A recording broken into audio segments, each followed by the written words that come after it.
Takes us to our talk of the tape, final stretch of the first half, whether it is time for more offense in your portfolio in tech or elsewhere. Let's ask Bryn Talkington here with me at Post 9. It's good to see you. You too. So what's the story going to be for the second half? We've got a couple days left in the first. Let's game it out. I think there's going to be two parts to the second half. I think, first of all, we're definitely seeing a catch-up trade in the cyclicals that had been ignored, right? We've talked about cruise lines, home builders. They've done really well.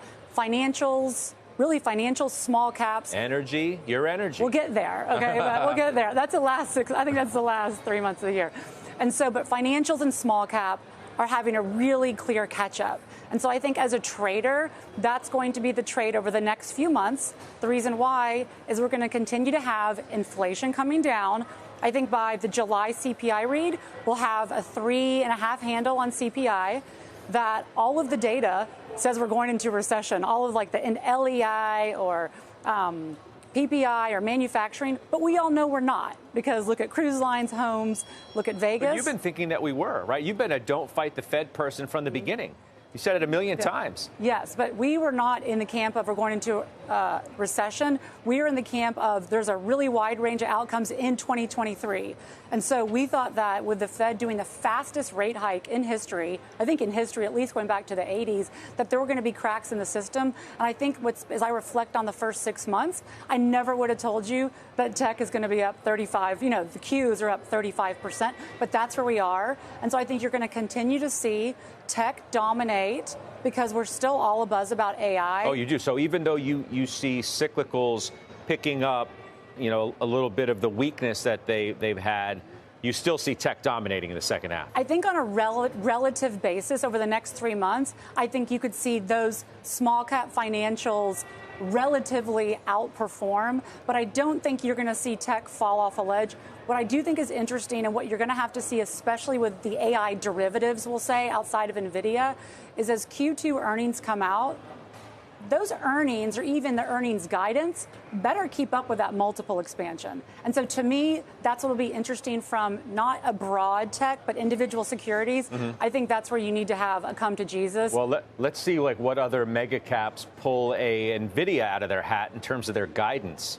And maybe that's what it's going to take to not only justify some of the moves that we've seen, to your point, the multiple expansion that we've witnessed, and the idea that it can keep going in the second half. So take that question and kind of think about it for a second, because most of these big companies are spenders. They're spenders. They're buying the products from NVIDIA, which from my understand that a lot of these products are 25 to 30 times more than they typically were because there's such a demand. So Microsoft has the benefit of OpenAI, you know, and so they have that partnership, but they're all spending. And so Salesforce is spending to create an AI narrative for their clients. And so that, to me, is where you want to see, do these big companies come out and say, oh, well, all of a sudden, poof, our earnings have been so exponentially gone higher? And I think absolutely not. Because NVIDIA not only owns the shovels and the axes of this AI gold rush, they actually are the only hardware store in town. Well, full disclosure, too, that's your stock. Right, yeah, you've been in it, you love it, and you think it's still. You think I mean, it's up what 130% year to date. Valuation, you don't have a problem with at all. If you ever had a problem with NVIDIA's valuation, you never would have owned the stock. I guess that you own Tesla too, so if you ever had a problem with that one, you wouldn't own it either. But you know what's interesting about Tesla is, remember, I bought it at 120. It had a 25 forward PE.